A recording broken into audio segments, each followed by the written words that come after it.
Bayaran ang tawag sa mga babaeng mababa ang lipad o hostess sa pinakamaikling salita.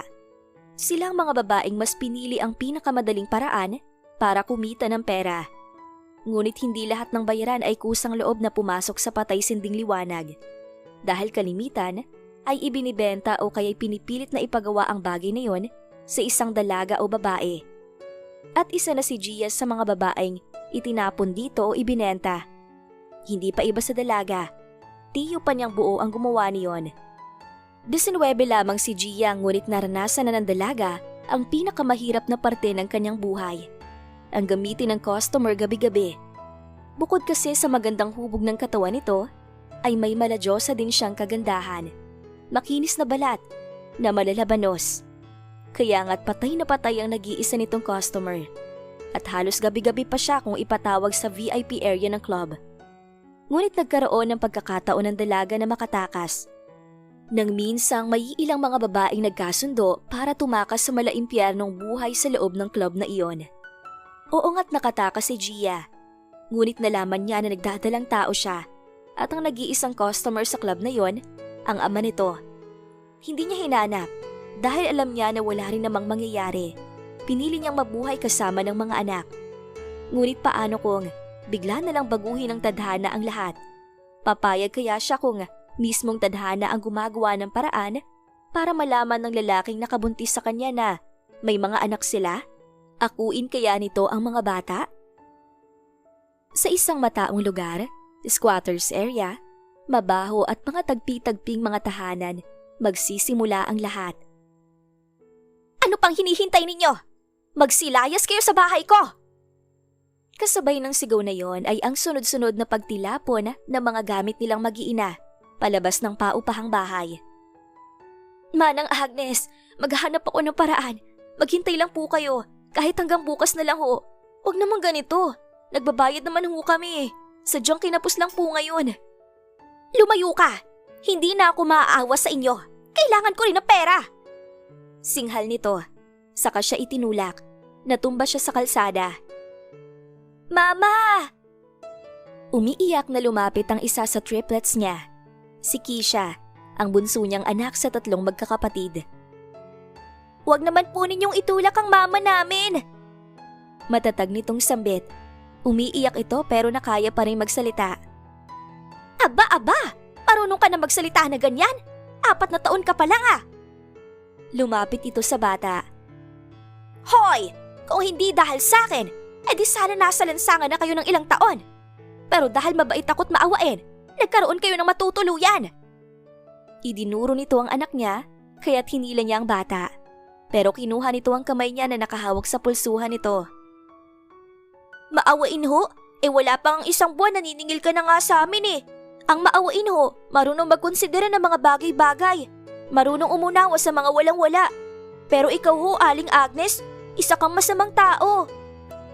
Malakas na sampalang ibinigay nito sa anak niya. Kaya't bigla siyang tumayo at itinulak ang babae. Natumba ito sa tabi ng daan. Mga walang hiya! Lumayas kayo! Layas! Sigaw nito. Kahit ako nilang saktan mo, huwag ang mga anak ko. Nagbabaga ang mga mata niya sa galit. Tandaan po ninyo, Manang Agnes, kapag ako ho ay umaman, bibilhin ko ho ang buong street na to at ikaw din ang palalayasin ko. Galit na tumayo ang babae. Mangarap ka! Mangarap kayo! Anito. Kisha, para siyang bruha pag tumawa, no? Seryoso na sana. Lumapit pa si Mesha at itinuro ang babae. Tara na, kunin na ninyo ang gamit nyo at aalis na tayo rito. Bagsak ang balikat na utos niya sa 3 mga anak. Sa 4 na taon nilang pamamalagi rito, ngayon lang sila napalayas. 1 buwan pa lang na hindi sila nakabayad. Pero ganito na ang ginawa ni Manang Agnes. Sigurado siyang may bagong patutuluyin ito sa bahay na iyon. Kung hindi sana siya nabuntis at hindi siya ibinenta ng tiyo niyang demonyo, sana ay hindi ganito ang buhay niya. Simula nang makatakas siya sa club, hindi na siya bumalik sa Pampanga dahil alam niya na ibabalik siya ng tiyo niya ulit sa club. Kung sana buhay lang ang mga magulang niya, hindi sana siya mapupunta sa kapatid ng nanay niya na lahi ni Judas. Dala ang mga bag at ilang gamit ay huminto sila sa waiting shade sa gilid ng highway. Mama, saan na tayo uuwi nito? Tiningnan niya si Mesha. Pangalawa ito. Wala siyang naisagot dahil ano ang isasagot niya. Dahil maging siya ay wala ring plano kung ano na ang susunod na gagawin. Isa? Napatingin silang apat sa tumawag sa pangalan niya. Manang Anding? Ngumiti siya ng pilit. Pinasadahan nito ang mga dala nilang nasa paanan niya. Bakit may mga dala-dala kayo? Uuwi na ba kayo ng probinsya? Si Manang Anding ay kaibigan niya sa palengke. Suki niya ito sa mga gulay. Mabait ito. Kadalasan, binibigyan siya ng mga pagkain na tira raw sa pinagtatrabahuhan nito. Hindi po, Lola. Pinalayas po kami sa bahay namin. Keisha said in a soft voice. Ano? Paano na kayo niyan, Isa? Kawawa ang mga bata kung ganon. Hindi na siya sumagot at naluha na lamang sa sobrang pagkahabag sa sarili. Mama, huwag ka nang umiyak. Ako maghahanap ng matitirahan natin. Mahinang bulong ng panganay niyang si Ashton. Minsan lang ito magsalita. Seryoso ito lagi. Ngumiti siya at pinahid ang mga luha. Salamat, anak. Aniya na lamang. Tara, sumama na lang kayo sa akin. Pero Manang Anding, nakakahiya ho sa inyo. Huwag mong alalahanin iyon. Ang isipin mo ay mga anak mo. Tumulo ang mga luha niya. Stop crying, Mama. Tutulungan na tayo ni Lola Anding. Ngayon pa lamang siya napaiyak ng ganito. Tulungan ko na kayo dyan. Pati ang pagpara ng tricycle ay si Manang Anding din. Kinuha nito ang iba nilang gamit at ito na ang nagbitbit. Sakay na mga bata. Ngunit hindi gumalaw ang mga ito kung hindi pa siya tumayo para sumampa sa tricycle. Sobra-sobra ang paghabang niya sa sarili. Lalong-lalo na sa tatlo niyang mga anak na laging nagpapalakas ng kanyang loob. Ngayon lang siya nagpakita ng kahinaan dahil sa nakalipas na 4 na taon, wala siyang ibang ipinapakita kundi ang tatag sa buhay. Iiyak siya, pero hindi iyon ipinapakita sa mga anak niya. Iiyak siya, pero tagu sa tatlo. Iiyak siya at ngingiti na ulit kapag tumatakbo na ang mga bata patungo sa kanya. Pinilit niyang ilaban ang buhay nilang mag-iina, na kaya niya iyon ng ilang taon. Ngunit ngayon ay kahirapan at awa sa sarili ang unti-unting gumugupo sa matatag na Gia.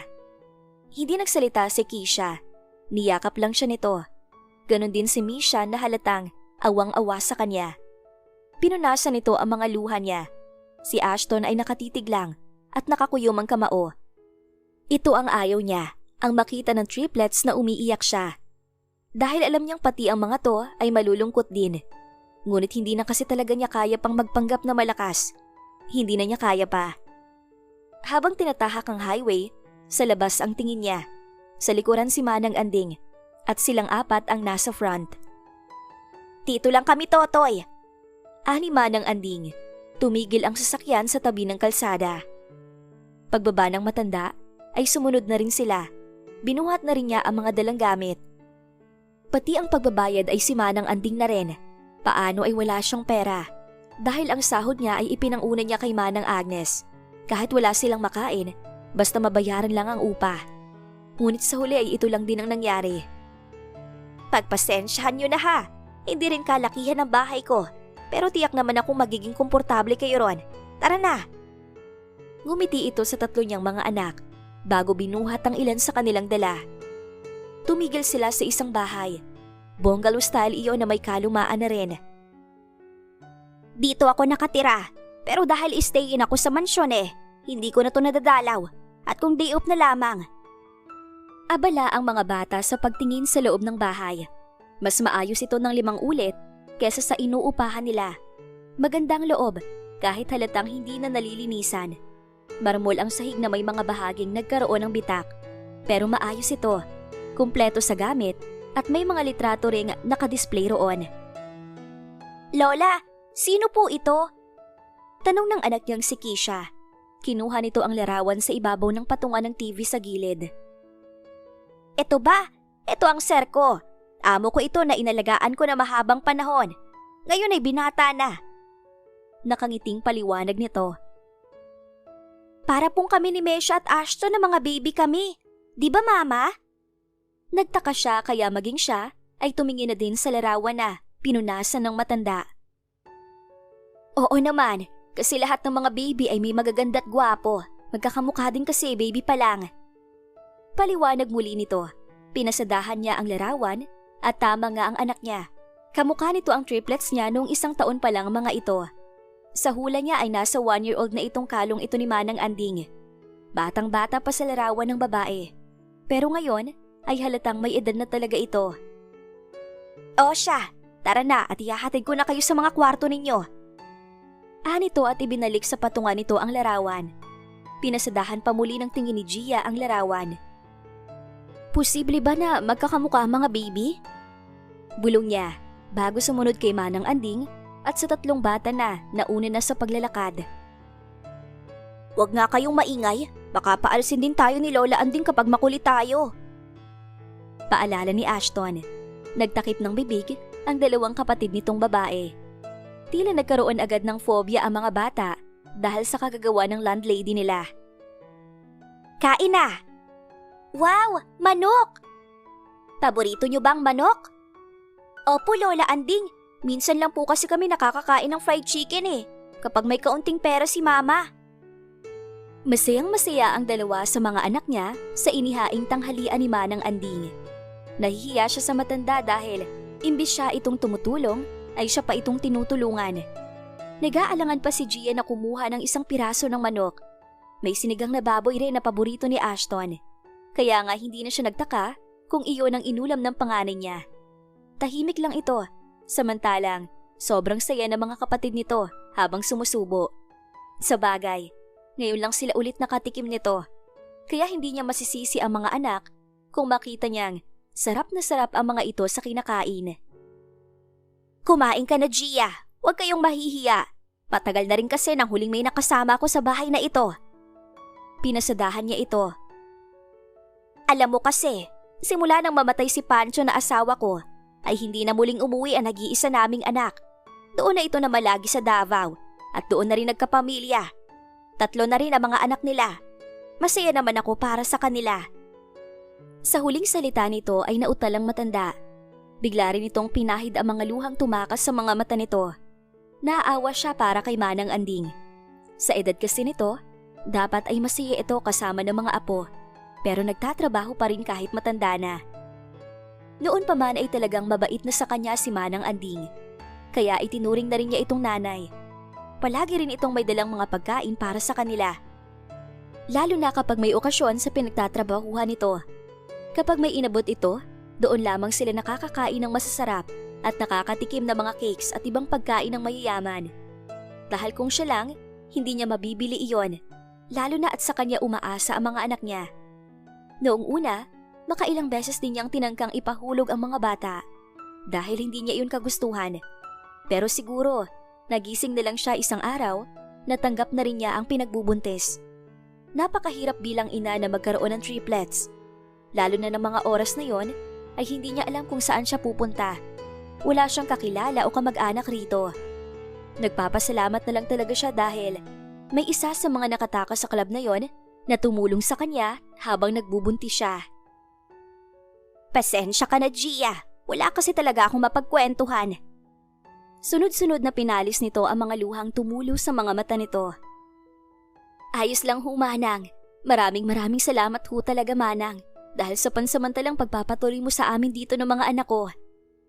Ano ka ba? Ayos na ayos sa akin na may kasama rito sa bahay. May maglilinis ng bahay sa tuwing wala ako. Ituring ninyong bahay ang bahay ko. Mabuti ito na mabuhay naman kahit paano ang naiwang alaala ni Pancho sa akin. Masaya siya dahil kahit marami siyang kasalanan sa Diyos, hindi pa rin sila pinababayaan. Akala niya talaga ay matutulog sila sa bangketa ngayong gabi.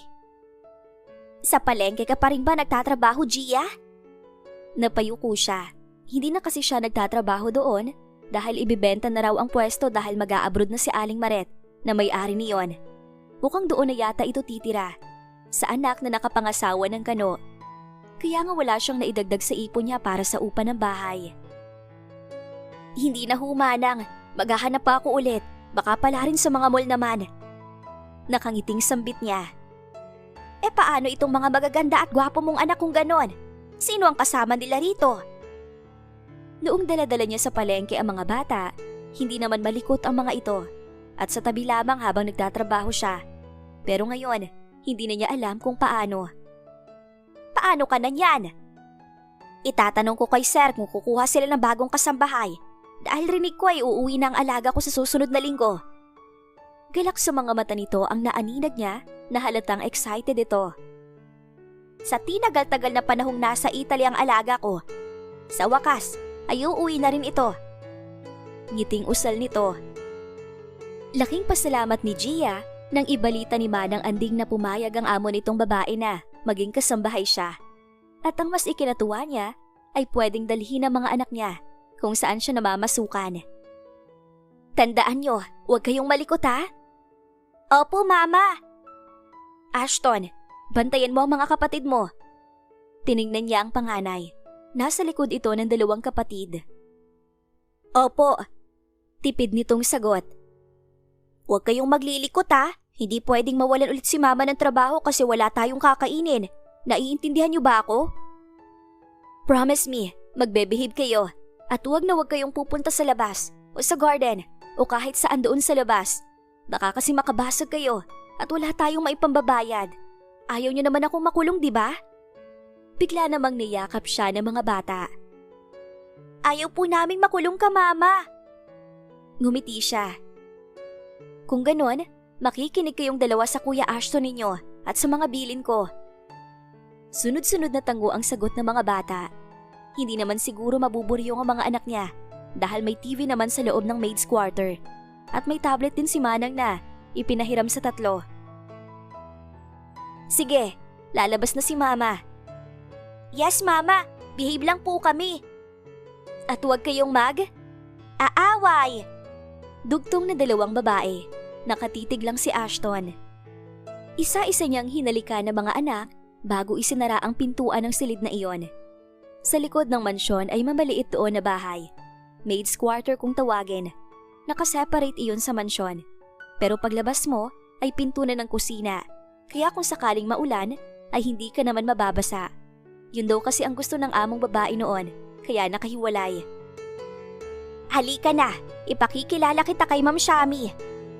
Paglabas niya ay sinundan agad ni Gia si Manang Anding sa kusina.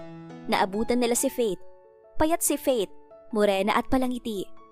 Si Marina chubby na maitim, taga Cagayan raw ito.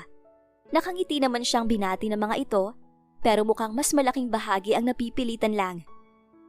Bumalik na kayo sa mga trabaho niyo. Utos ni Manang. Mabuti na lang at laging naroon si Manang para sa kanya. Namamangha si Gia na nakatitig sa bawat sulok ng mansyon. Parang sa mga royal families lamang niya sa TV, nakikita ang ganitong klaseng interior designs. At ang mga gamit doon, mukhang natatakot siyang hawakan dahil halatang ang mamahal. Siguro kapag nabasag ang isa doon, baka abutin siya ng habang buhay para mabayaran iyon. Umakyat sila sa hagdan at kumikinang ang railings noon. Pwedeng gawing salamin, pati yata ang mga pimple niya kitang-kita. Paikot iyon hanggang sa makarating ng second floor. May 5. Hula niya, puro silid iyon. 2 pinto sa kanan at ganoon din sa kaliwa. Ang sa dulo ay master's bedroom, ayon kay Manang. Sa gitnang pinto sa dulong bahagi sila tumigil. Kinakabahan siya nang kumatok si Manang. Maya-maya ay bumukas na iyon. Isang may edad na babae ang lumabas, pero wala itong puting buhok at kahit may edad, naka-stand straight pa rin ito. Seryosong tumingin sa kanya at parang nakita niya ang pagkagulat sa mga mata nito. Ma'am, ito po si Gia Altares. Siya po ang tinutukoy ko na papasok rito. Pinakatitigan siya nito. May asawa? Anito.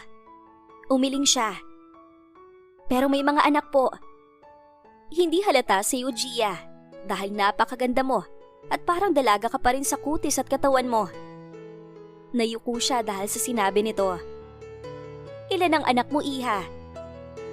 3 po. Triplets po, ma'am. Dala mo sila? Tumango siya. Mababait po sila, ma'am. Huwag po kayong mag-alala. Ngumiti ito. Kahit may edad na, maganda pa rin ito. By the way, you're hired, Iha. Talaga po? Salamat po, ma'am. Mangiyak-ngiyak na aniya. Nilingon niya si Manang. Masaya rin ito gaya niya. Bakit ka nagkatulong, Gia? Ang ganda mo naman kasi para maging kasambahay lang. Wala rin kasi akong ibang pagpipilian. Lalo na at may mga anak na ako. Bakit naman? Nasaan ba ang ama ng mga anak mo, Gia? Napangiti siya ng pilit. Hindi niya masagot dahil unang-una, hindi naman alam ng ama ng mga anak niya na nabuntis siya nito. Pangalawa, hindi niya na kailangan pang ipaalam dahil hostess ang pagkakakilala ng taong yun sa kanya. Pangatlo, hindi nga niya alam kung ano ang pangalan ng lalaking yon. Si Faith ang unang lumapit sa kanya at nagpakilala. Kahit hindi pa niya ito lubos na kilala, ay halata namang mabait ito. Wala akong asawa. Ay sorry, naghiwalay kayo? Sinayang ka niya? Hindi sa ganon. Aniya, habang inihahanda ang mga sangkap, nalulutuin ni Manang Anding. Siya ang inilagay upang tumulong kay Manang. Siya rin ang mamamalengke at maglilinis ng garden. Dahil may tagalaban naman sa katagalinis. Faith, kumilos ka na! Anong oras na puro bunganga talagang inaatupag mo? Kailangan mo kong tulungan sa paglilinis sa taas. Hindi pwedeng ako lang. Natahimik sila ni Faith nang tumambad si Marie mula sa likuran nila. Mukhang naghahanda na rin para magsimula sa trabaho. Ito na nga! Susunod na ako sa'yo. Sinasalansan ko pa kasi itong mga groceries eh. Umirap ito. Bilis! Baka dumating na si Sir at hindi na malinis ang silid niya. Ang aga-aga puro kayo tsismisan. Hindi na siya sumagot. Mukhang hindi yata maganda ang ugali ni Marie. Kahit kasi wala naman siyang ginagawa, ay halatang mainit na ang dugo nito sa kanya. Mauna ka na nga! Susunod na lang ako! Anito. Di ba trabaho yan ang kasama mo? Ba't di mo ibigay sa kanya? Ang dali-dali lang naman ang trabaho niyan. Kahit na pinasasaringan siya, ay hindi siya pwedeng sumagot. Kailangan magtiis. 1 linggo pa lang siya rito. At hanggat kaya niyang tiisin, gagawin niya para sa mga anak niya. Isa pa, baka masira si Manang na tumulong sa kanya para makapasok sa trabaho. Kahit para kay Manang na lang, ay magtitimpi siya. Oh, anong oras na? Hindi pa ba kayo kikilos? Sige na, magsikilos na at mag-aalas 6 na ng umaga. Doon lamang natapos ang usapan nang mula sa dining ay pumasok si Manang sa kusina. Isang irapang ibinigay ni Marie, pero nginitian lang niya ito. Malaki ang sweldo kaya hindi siya pwedeng matanggal. Nang lumabas siya kanina sa maid's quarter, ay tulog pa ang mga anak niya. Babalikan na lang niya kapag natapos siya sa paghihiwa ng mga carrots na ilalagay sa sinangag. Paborito daw kasi ni Ma'am Shami ang ganong klaseng kanin, kaya laging may sinangag tuwing umaga. Oho na, alam ho namin, Manang. Hindi na sumagot si Manang dahil abala na ito sa pagpiprito. Siya nga pala, Gia. Baka mamaya na dumating si Sir Damion. Yung mga bata baka lumabas. Ayaw na ayaw kasi ni Sir na may mga maingay at magulo. Hindi sanay kasi sa maingay ang taong yon. Baka kasi magalit ang mga amo natin. Mahirap na. Opo, sasabihin ko, Manang. Matapos gayatin ang mga patatas, ay bawang at sibuyas ang sinunod niya. Mabuti pa talaga ang mga mayayaman, naghihintay lang na haihinan ng mga ito. Gayong sila, iisipin pa muna ako magluluto ng kanin o magtsatsaga na lamang sa kape at tinapay para makatipid. Sa hirap ng buhay niya, kailangan niya magpursige para sa kinabukasan ng 3. Lalo na at sa susunod na taon ay mag-aaral na ang mga ito. Kailangan niya magtrabaho ng mabuti dahil ayaw niyang magaya sa kanya ang triplets niya. Kahit sa mga anak niya na lang, matupad ang mga pangarap niya. Ikaw palang mamalengke, Gia, para sa lulutuin natin mamaya. Kaya mo ba? Tumango siya matapos ilagay sa harapan nito ang kapeng ni-request ng amo niya. Kahit hindi niya nakikita madalas ang may edad niyang amo, ay ramdam niya na mabait ito. Para talagang may kahawig ito, hindi lang niya mapagsino. Matapos ng agahan, ay naghanda na siya para umalis. Dinala niya ang 3. Total nakaalis na rin naman ang mga amo nila. Ayon kay Manang, hiwalay na raw ang mag-asawang Valken, kaya wala na ang among lalaki. Mama, sa palengke po tayo? Oo, Mesha. Pwede po kami magpabili ng biskwit, Mama? Ani Kesha. Hindi pwede anak, hindi kasi natin pera to. Pera ng amo ko, bawal galawin. Nalukot ang mukha nito. Di bale, pag nagkasahod si Mama, bibili tayo ng mga biskwit. Doon lang umiti ang dalawa niyang anak na babae. Minsan, isipin niyo rin si Mama. Wala siyang pera, kaya huwag kayong pabili ng pabili. Seryosong usal ni Ashton. Palabas na sila ng gate nang bumukas iyon at may pumasok na isang mamahaling sasakyan. Kinabahan siya sa hindi malamang dahilan. Magtago kayo dyan sa likod. Sige na. Opo, Mama. Si Keisha ang sumagot pero si Ashton ang humila sa dalawa patungo sa likod ng nakabukas na gate. Agad siyang yumuko nang dumaan ang magarang sasakyan sa harapan niya. Diyan lang muna kayo. Bulong niya nang sumilip ang mga bata. Pagdaan ng sasakyan, hinila niya ang mga ito para lumabas na ng gate. Itinatago niya lang kasi ang triplets para hindi siya magkaproblema. Lalo na at sinabi sa kanya ni Manang na ayaw ng mga amo niya na may maingay at magulo. Yun na yun pa man din ang 2 sa 3 niyang mga anak. Aalis kayo, Gia? Oho, Kuya Bayang. Mag-iingat kayo. Sila palang mga anak mo? Ngumiti ito sa mga bata. Hello, ako si Bayang. Kayo, anong pangalan ninyo? Hi po, ako si Keisha. Ito si Mesha at si Kuya Ashton ito. Magkakamukha kayo ah. Opo, triplets po kami eh. Masiglang tugon ni Keisha. Tumawa si Kuya Bayang. Siguro ay nasa 40s na ito. Taga Batangas raw ito at may isa ng anak. Ang asawa nito ay namatay nang ipanganak ang anak nito.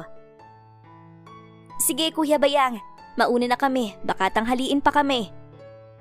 Sige, ingat kayo. Bye-bye Tito Bayang. Kumaway ito pabalik.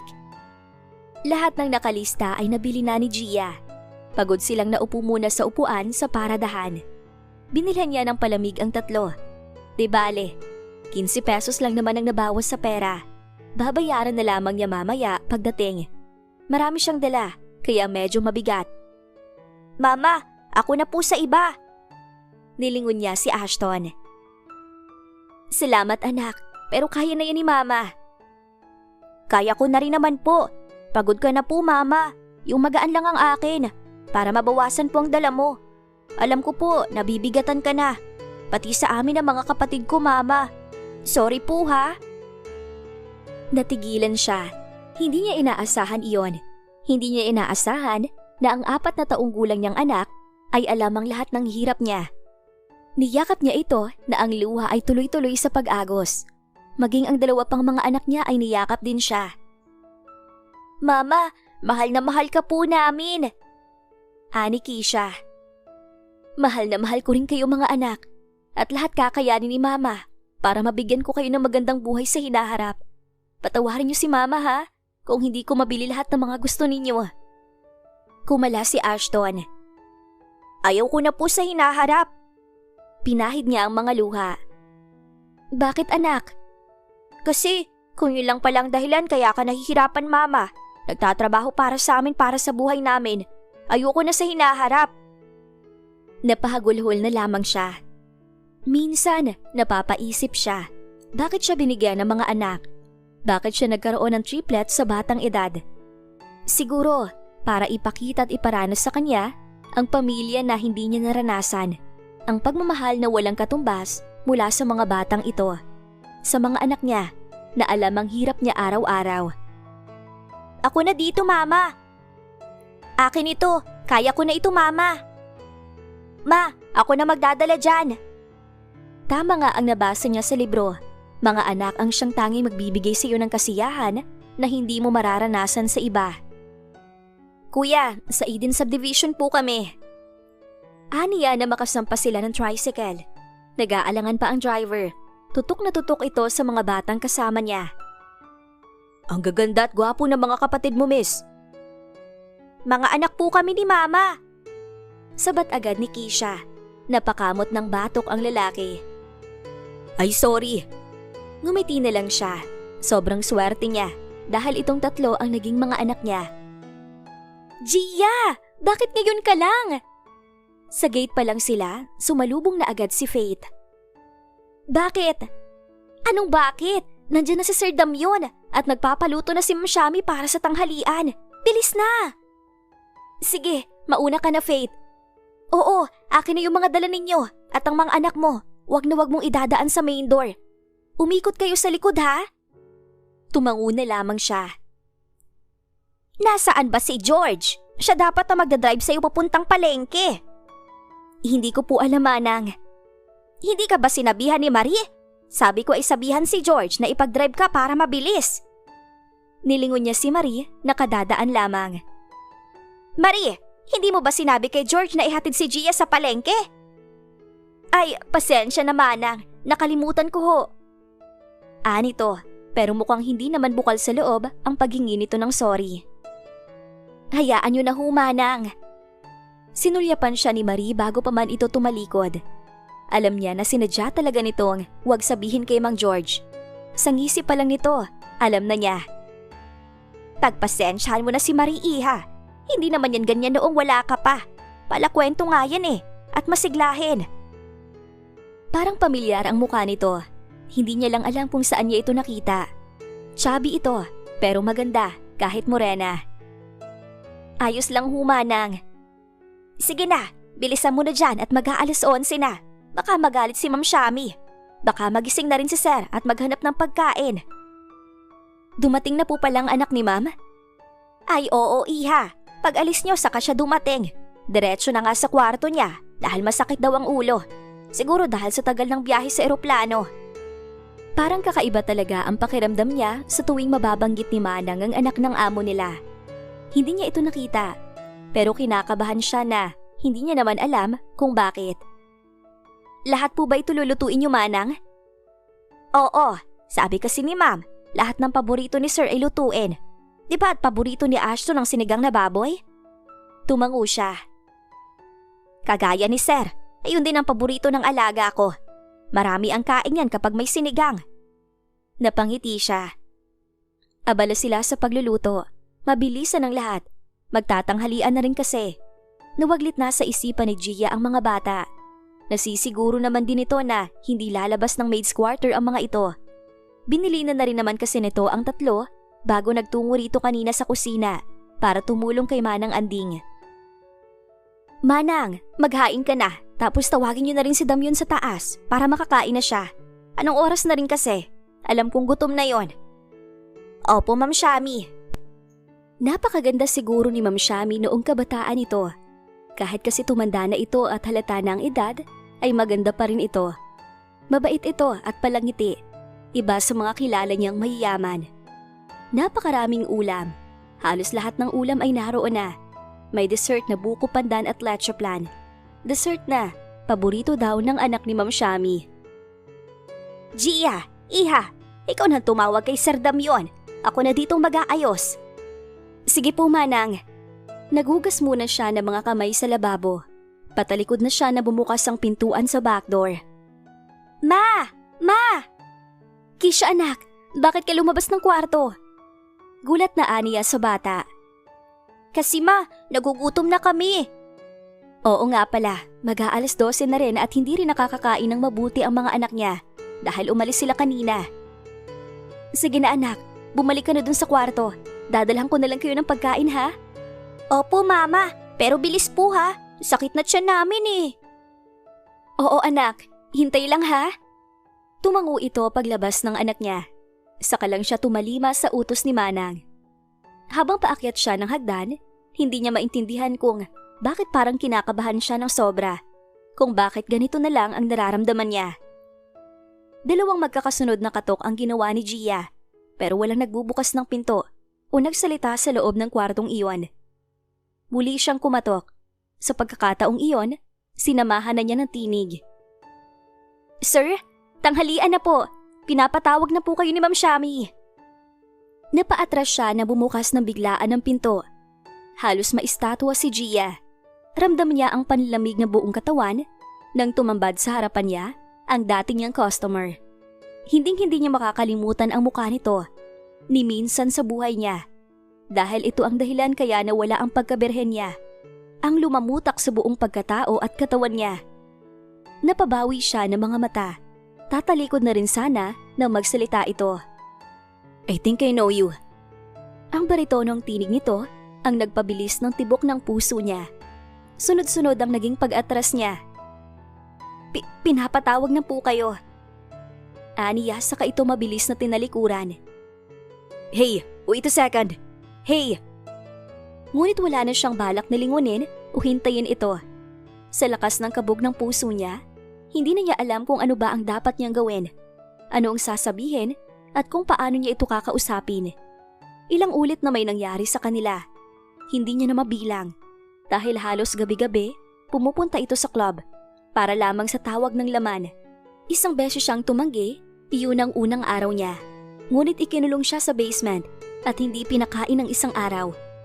Para siyang mababaliw, kaya wala siya noong ibang pagpipilian kundi ang sumunod sa babaeng walang kaluluwa. Mabilis ang pagbaba niya. Hingal na hingal habang tumatakbo sa hagdanan. Si Sir, tinawag mo na ba? Ani Faith nang masalubong niya ito sa dining area.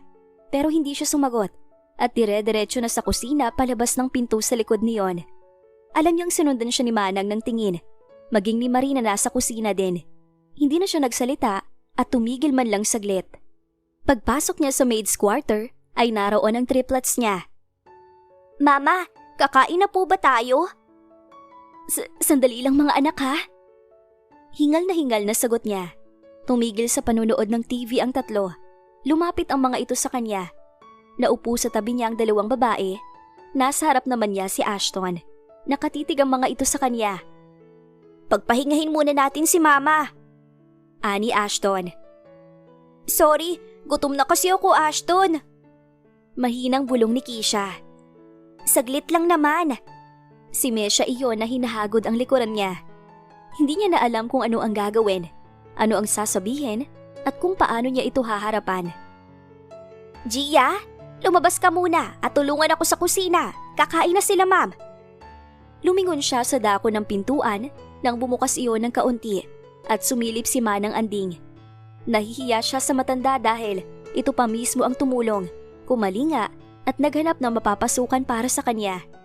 Ngunit hindi niya inaasahan na ang tinutukoy pala nitong amo ay ang naging customer niya sa club noon, na siyang ama ng mga anak niya. Oh Manang, susunod na po ako. Sige, bilisan mo ha. Tumango siya rito. Kapag umalis sila rito, paano na ang mga anak niya? Mawawalan naman sila ng matitirhan. Wala ring makakain at wala rin siyang maiipon para sa mga anak niya. Pero kung hindi sila aalis, baka malaman ng lalaki na may mga anak sila. Hindi niya ipapaako sa lalaki ang mga bata. Ang iniisip lamang niya ay ang kapakanan ng tatlo, oras na umalis sila dito sa mansyon. Nakakain na rin ng mga bata ang mga pagkaing gusto ng mga ito. May malambot na higaan at matibay na bahay na matutuluyan, kaya hindi siya makapagdesisyon. Uy po, Mama! Pinahid niya ang mga luha. Bahala na ang langit, basta mananatili siya dito kasama ng kanyang mga anak. Bakit naman, Gia? Baka po kasi magalit si Ma'am Shami. Di ba't pumayag naman siyang dumito ang mga bata? May nahanap na rin po akong bahay para sa kanila, Manang. Yun naman po ang usapan, di ba po? Oo nga, pero bakit naman yata biglaan? Maayos naman sila dito at mababantayan mo pa. Ngunit kahit ano pang paliwanag ni Manang Anding, hindi na mababago ang desisyon ng babae. Kailangan, dahil kagabi, pumasok sa isip niya ang isang bagay. Paano kung malaman nito na anak nito ang mga bata at kunin ito sila sa kanya? Hindi niya kakayanin kapag nahiwalay sa kanya mga anak niya. Oo nga, mapapabuti ang triplets kung sakali. Pero paano siya? Paano siya kapag kinuha ng lalaking yon ang mga anak niya? Day off niya ngayong Sabado at kahapon nakahanap na rin siya na matutuluyan nilang mag-iina. Doon iyon sa kaibigan niya na tumulong sa kanya noong mga panahong buntis siya, na nakasama rin niya sa club na isa sa mga nakatakas sa lugar na yon. Mabuti yon dahil pwede niyang mapag-iwanan. Dahil may sarili itong maliit na sari-sari store sa tapat ng bahay nito. Ma, bakit po kami aalis? Ayaw mo na po ba kami makasama dito? Tanong ni Keisha. Tumigil siya sa pagpasok ng mga damit ng tatlo sa backpack. Ba't ba kami, Mama? Nagpapasuway po ba kami sa iyo, Ma? Hindi sa ganun, Mesha. Napakabait nga ninyo dahil nakikinig kayo lagi kay Mama. Bakit po kung ganun? Kasi Keisha, baka magalit ang anak ni Ma'am Shami. Ayaw kasi nun ng mga maingay at pasaway. Hindi naman po kami nagpapasuway, Mama. Hindi na siya sumagot dahil mukhang hindi talaga siya mananalo sa mga batang ito. Pagkatapos maipasok sa bag ang mga damit ng tatlo, pinusod na rin niya ang buhok ng dalawang babae niyang anak. Saglit siyang nagbihis bago niya binuhat ang bag. Wallet at bag lamang ang dala niya. Hindi na ba magbabago ang isip mo, Gia? Nagulat siya. Si Manang Anding iyon, nasa tapat ng pintuan. Pasensya na ho, Manang. Nag-aalangan din siya, pero ayaw niyang mawala ang mga anak niya. Magtatrabaho, lahat gagawin niya, mabigyan lamang ng maayos na buhay ang mga bata. Maibibigay din niya ang buhay na para sa mga bata. Hindi kailangan ng tulong ng kahit sino, kahit pa ng ama ng mga bata. Nasulyapan niyang malungkot ang mukha ng tatlo, pero hindi niya iyon pinansin. Nagpaalam ka na ba kay Ma'am Shami? Alam kasi niya, narito ang mga bata. Hindi pa po, Manang. Bago kayo umalis, magpaalam ka muna para alam niya. Kailangan pa po ba? Mga bata lang naman ang lilipat ng tirahan, Manang. Kailangan pa rin yun, Gia. Respeto na rin dahil isang linggo rin kasi narito ang mga anak mo. Kung ako, hindi talaga ako papayag dahil ligtas ang tatlo dito. Hindi siya sumagot. Wala kasi itong alam at wala siyang balak na sabihin dito ang tungkol sa mga bata at ama ng mga ito. Ilang sandali bago niya napansin na titig si Manang kay Ashton. Ito kasi talaga ang kamukha ng ama nito kahit saang anggulo. Ngayon lang nito natitigan ng matagal ang panganay niya. Maya-maya, gumalaw ito at may kinuha sa loob ng suot ng blouse. Wallet iyon, may tinitingnan ito doon. Teka lang. Nito, mabilis itong tumalikod. Pumasok ito sa kusina, may isang minuto lang na bumalik ito sa likod ng mansyon kung saan sila naroon. Isang portrait ang hawak nito. Nagulat siya nang ilapit nito kay Ashton ang larawan sa frame. Diyos ko nang mahabagin! Nito na may namimilog na mga mata. Inagaw ni Gia si Ashton. Nagulat si Manang. Kailangan na po naming umalis, Manang. Gia! Anak ba sila ni? Hindi siya sumagot. Patungo na sila ng gate. Nakasunod si Manang. Saan pupunta ang mga magaganda't gwapong mga batang yan? Pati ni Kuya Bayang sa mga batang nauna sa kanya. May boarding house na po kami, sabi ni Mama. Lilipat na po kami. Pumasada ang tingin ng lalaki sa kanya. Bakit dito, Gia? Hindi ba sila pwede? Nakakahiya kasi. Mabuting naroon sila kay Rose. Wala din daw kasing kasamang kakilala kong yon. Kaya itong mga anak ko na lang. Tumangutango ito. Gia, sumunod ka sa akin. Saglit lang. Nagulat siya kay Manang. Hinila siya nito. Bantayan mo muna yung tatlo, Bayang. Kakausapin ko lang saglit itong si Gia. Nito nang papalayo sila sa nakasaradong gate. Gia, sabihin mo nga sa akin. Umamin ka sa akin. Anak ba ni Sir Damyo ng triplets? Pagbitaw nito sa pulsuhan niya, sumabay ang tanong na iyon na nagpagulo sa kanya. Ayaw niyang sabihin dahil baka magulo ang lahat. Naisip niya kagabi na baka kunin sa kanya ang mga bata. Kaya kailangan niyang ilayo. Wala siyang pera, mahirap din siya. At siguradong si Damyon ang papanigan ng korte, oras na dinala ito sa husgado. Kung hindi si Damyon, ay ang amo niyang si Ma'am Shami. Ano ang panama niya sa mag-ina? Ano ang ipanlalaban niya?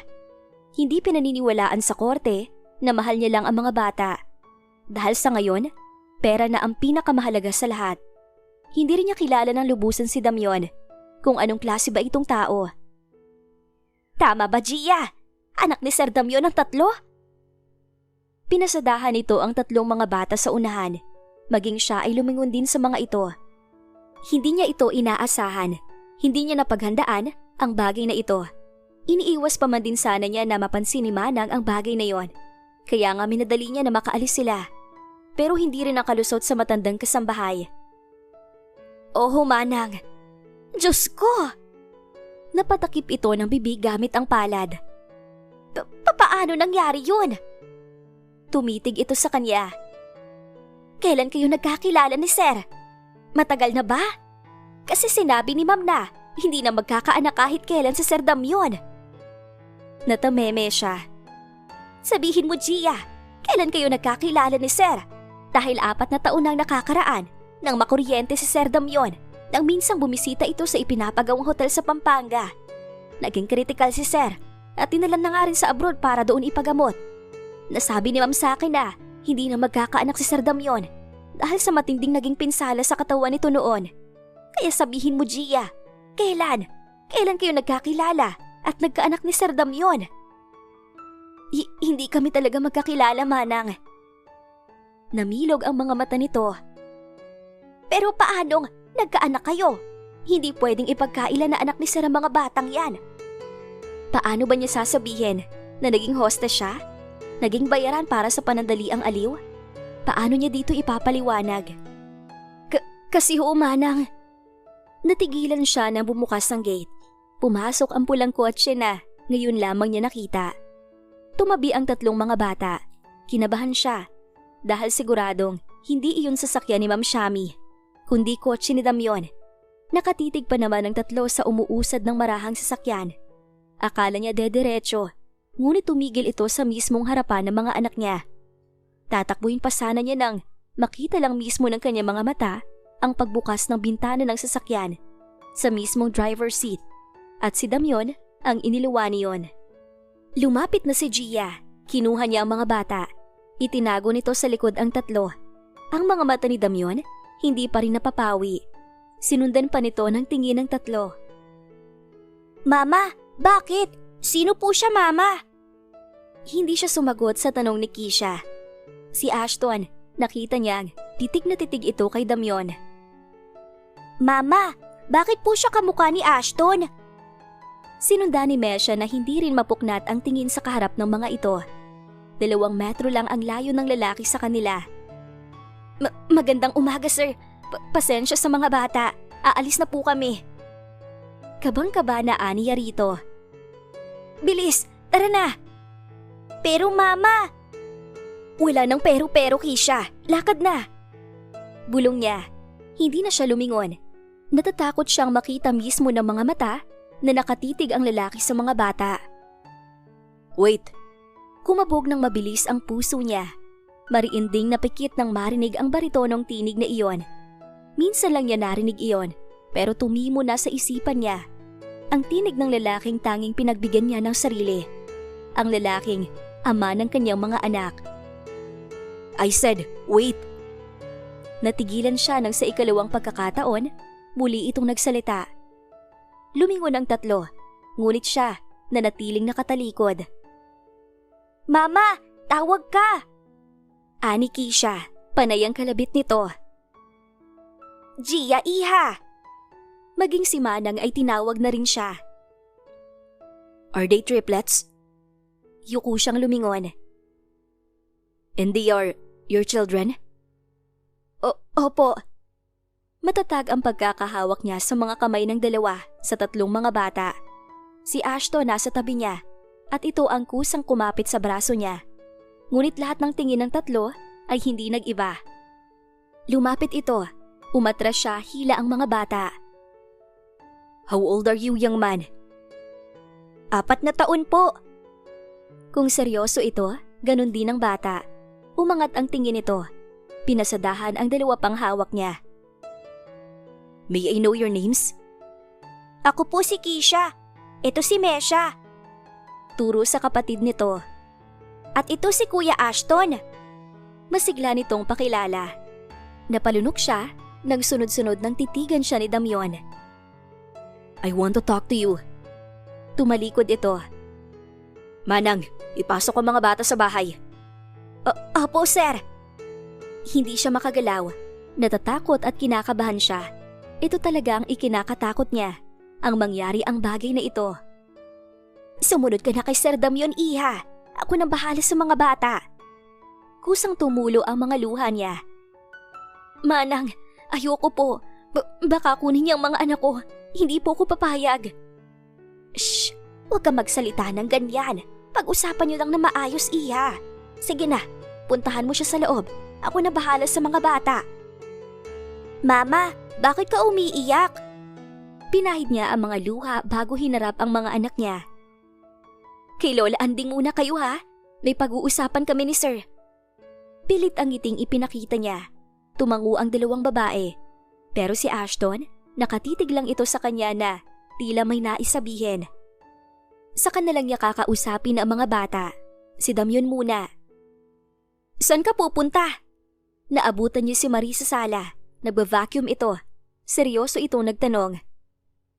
Sa taas. Aniya, napansin niya ang pagkuyom ng kamao nito. Hindi niya alam kung bakit. Di na lang niya binigyang kahulugan. Tumuloy siya paakyat ng hagdan. Sa silid ni Damyon siya dumiretso dahil doon niya nakita ang lalaki. Kumatok bago niya itinulak ang pintuan. Ngunit hindi pa niya naisasarado ang pintuan, nagsalita na ito. Ako bang ama ng mga bata? Sa tinig nito, nangatog agad ng kalamnan niya. Answer me, Gia. Are they? Mariin siyang napapikit nang ihampas nito pasara ang pintuan ng kwartong iyon. Paano kung hindi ako dumating? Itatakas mo sila? Why? Answer me, Gia. Why? Wala ka bang balak sabihin sa akin na nagkaanak tayo? Alam mo ba kung gaano ito kaimportante sa akin ha? Gia? Sa bawat sigaw nito, sinasabayan pa nito ng hampas sa nakasaradong pintuan. Bawat sigaw, mariin siyang napapapikit dahil sa takot. Sumagot ka! Sumigaw muli ito. Wala siyang ibang nagawa kundi ang humagulhol. Pilit tinatakpan ng mga kamay ang magkabilang tenga.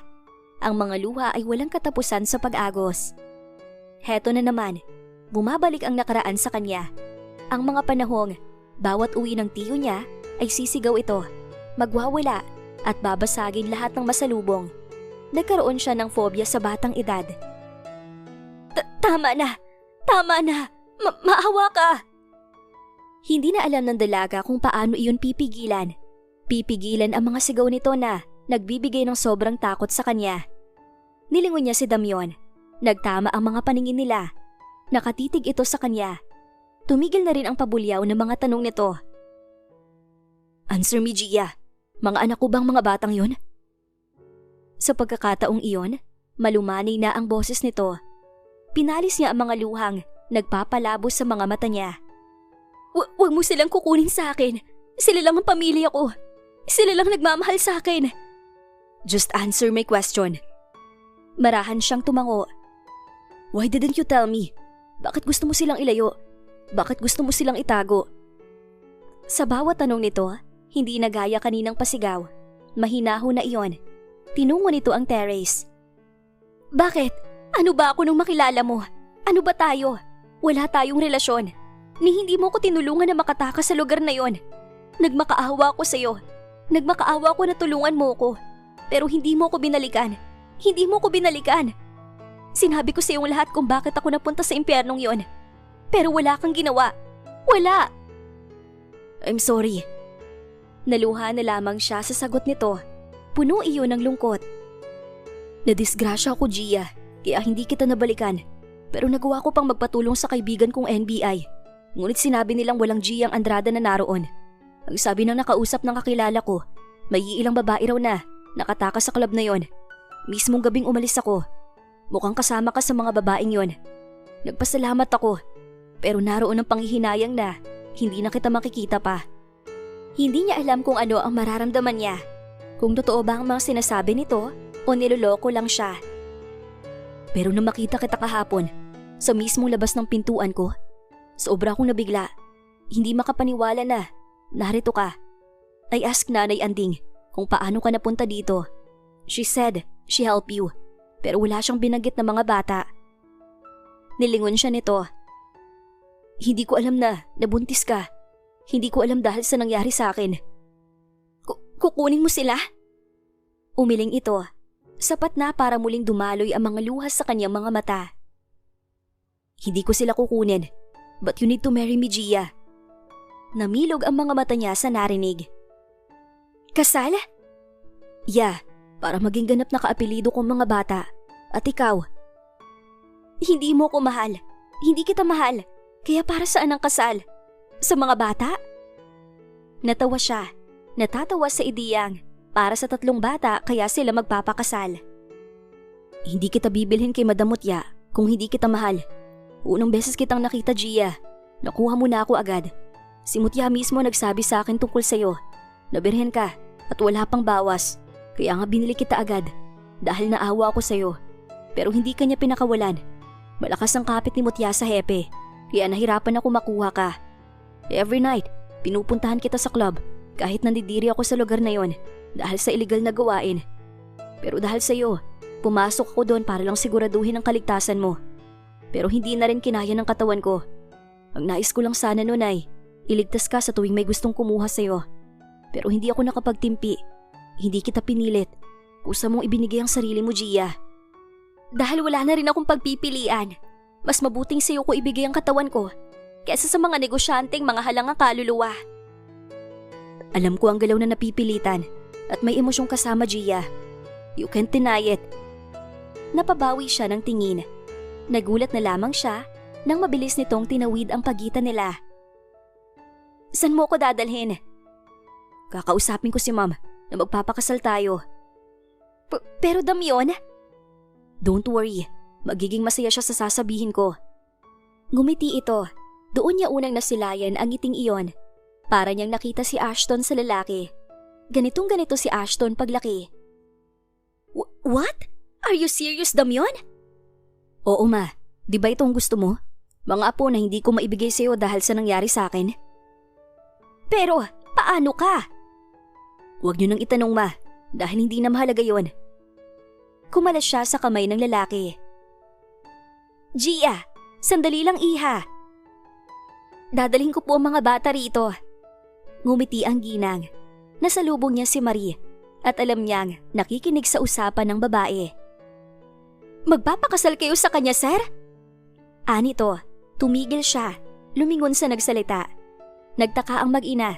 Tumingin ang mga ito kay Marie. Hindi niyo ba alam na hostess siyang si Gia, ma'am? Turo nito sa kanya.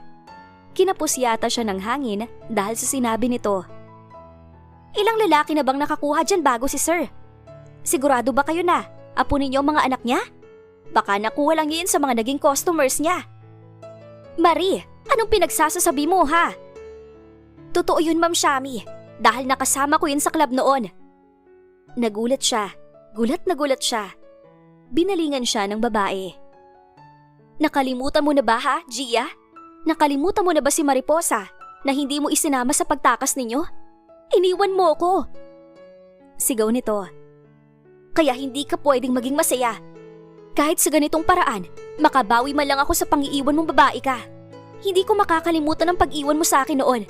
Nagpapasalamat ako at nagkita tayo ulit dito. Makakaganti na ako sa iyo. Naaalala na niya. Kaya pala pamilyar ito. Kaya pala parang kilala niya. Tumaba lang ito, pero yung muka, iyon pa rin. Kung hindi pa na-raid ng mga pulis ng club, hindi pa ako makakatakas.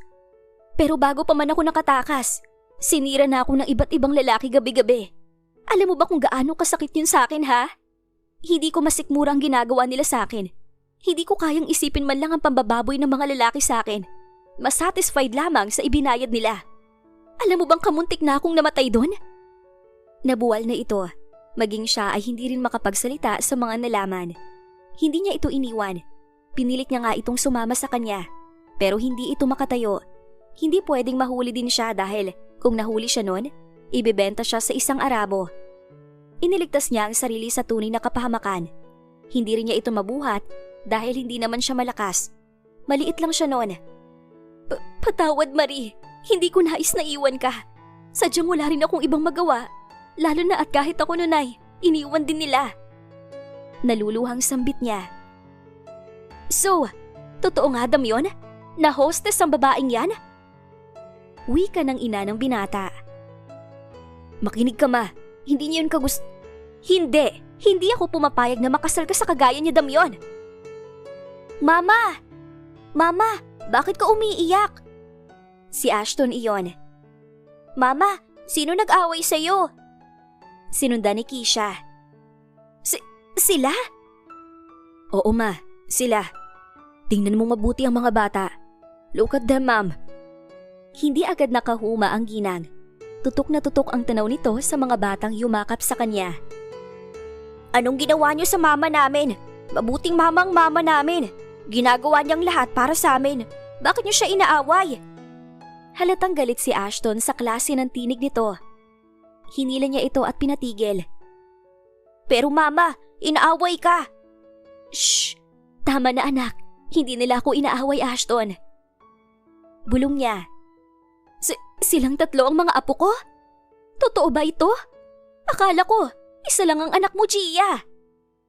Mangiyak-ngiyak nitong sambit. Mama, apo daw sabi niya? Sa kanito itinuro ang ginang. Oo, Keisha. Apo kayo ni Ma'am Shami. Dahil, papa ninyong anak niya. Mautal na aniya sa tatlo. Sabay lumingon ang mga ito.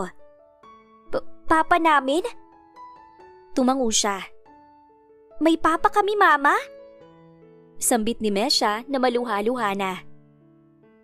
Wala kang alam, Marie, kaya tumahimik ka na. Kung ano man ang naging kasalanan ni Gia, o sa tingin mo may kasalanan siya, isipin mo mabuti kung tama bang isisi sa kanya ang naging kapalaran mo. Dahil unang-una sa lahat, pareho lang kayong ibinenta sa kasa, at kanya-kanyang ligtas din sa sarili. Walang mahalaga sa lugar na yon, kundi ang mga sarili lamang ninyo. Walang aasahan, kundi ang inyong mga sarili. Kaya huwag mong isisi kay Gia ang naging kapalaran mo. Humagulhol na lamang si Marie matapos iyong marinig mula kay Damion. Lumapit ang lalaki sa kanila. Maging ang ina nito.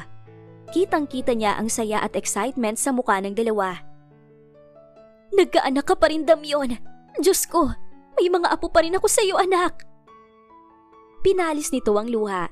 Sa kasinunggaban ng yakap ang mga bata na sa pagkakataong iyon ay halatang napipilitan lamang.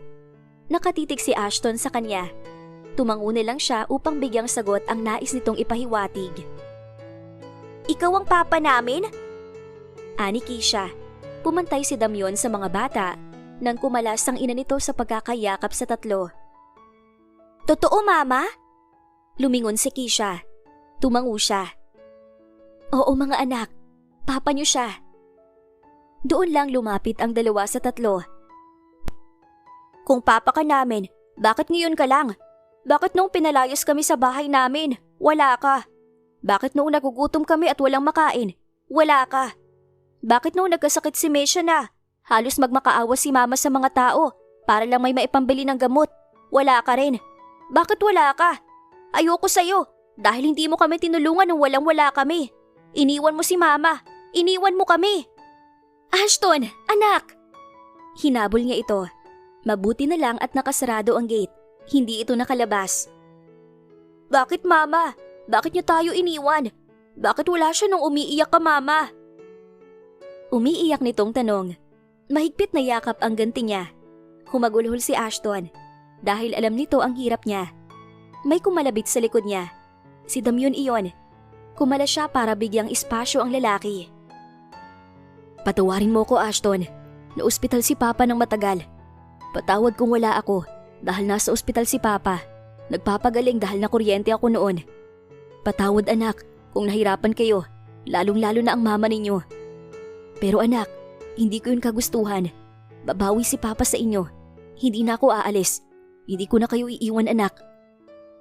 Pinahid nito ang luha. Hindi ka na aalis? Hindi mo kami iiwan ulit? Tumango si Damion. Promise? Tutulungan mo si mama sa pag-aalaga sa mga kapatid ko? Tumango itong muli. Oo, pangako. Kahit siya ay hindi rin napigilang maluha, namumulan na rin ang mga mata ni Damion. Pinipigilan lang nitong umiyak. Pwede ba kitang yakapin, anak? Tumango ang bata. Napakasaya niya dahil sa mga nangyaring ito, ipiniliwanag niya at ni Damion ang lahat sa mami nito. Naniwala naman ang ina ni Damion dahil si Damion mismo ang nagsabi. Sobrang saya nito. Dahil may 3 anak si Damion, na akala daw nito ay kahit kailan hindi na makakabuo dahil sa pagkakuryente ng binata. Humingi siya ng tawad kay Marie. Naisa ng palayasin ni Ma'am Shami si Marie Ngunit nakiusap siya na wag na. May anak din pala ito na kailangan ng suporta. Nasa Batangas daw at naroon sa ina. Nalulungkot siya para kay Marie. Ngunit nangyari na ang nangyari, kaya wala na silang magagawa. Na-raid pala ang club. Mabuti na rin yun para wala ng iba pang babae ang mapinsala dahil sa iligal na gawain ng mga demonyong negosyante. Kahit makasakit sa iba, basta kumita ay ayos lang. Napakawalang mga puso. Pati kay Manang, sinabi rin niya ang lahat at tuwang-tuwa ito dahil magaling daw talagang gumawa ng paraan ng Diyos. Oo, magaling nga talaga. Sa ngayon, nasa mansyon na sila nakatira. Hindi na rin siya pinagtatrabaho dahil 1 buwan na lang ay ikakasal na siya kay Damion. Noon pa man ay nakaramdam na siya ng kakaiba kay Damion. Isinantabi lamang niya dahil walang puwang ang damdamin sa malaimpyernong lugar na yon. Sana ay wala nang mabiktima ng kagaya sa naranasan niya dahil hindi mo kayang sikmurain ang nangyayari sa loob ng club. Nasaan ang mga anak mo? Dinala ni Ma'am sa mall. Hindi man lang nagpaalam? Natawa si Damion. Nagpaalam naman sa akin. Isa pa, tulog ka, kaya hindi ka na niya ginising. Sabihan na lang daw kita. Napapadalas yata ah. Hayaan mo na, bumabawi lang ang lola nila. Niyakap siya nito. Pwede na tayo magsarili. Bulong nito. Tumahimik ka nga, baka marinig tayo nila Manang eh. Aray! Kinurot niya ito bago tinalikuran patungong kusina. Ma'am, gusto mo na bang mag-agahan? Ani Manang. Ma'am, ako na magtitimpla ng kape mo. Si Marie na masayang tumalikod para ikuha siya ng tasa sa lababo. Gumaganda si Mama. Ani Faith na mukhang inuuto siya. Gia lang, kung makamam naman kayo sa akin. Nagtawanan na lamang ang mga ito. Pagkatimpla ng kape niya, kinuha lang niya iyon at tumiretso sa labas para magpahangin. Si Damion ay nasa labas na at mukhang hinihintay siya. Hindi pa siya nakakalapit sa upuan, sinunggaban na siya agad nito ng halik. Mabuhusan ka ng kape, mainit to. Ayos lang, basta makahalik. Biro nito, natawa na lang siya. I love you, my soon-to-be wife. Gusto mo lang makascore ulit eh. Dala na rin naman yun, pero promise, mahal kita, simula noon pa. Ngumiti siya, siya rin naman. Hinihintay nila ang wedding planner kaya narito sila sa labas. Excited na siyang maging misis ni Damion. Malalim na paghinga, saktong yumapos ang lalaki sa likod niya. Mahal kita misis ko. Mahal din kita mister ko.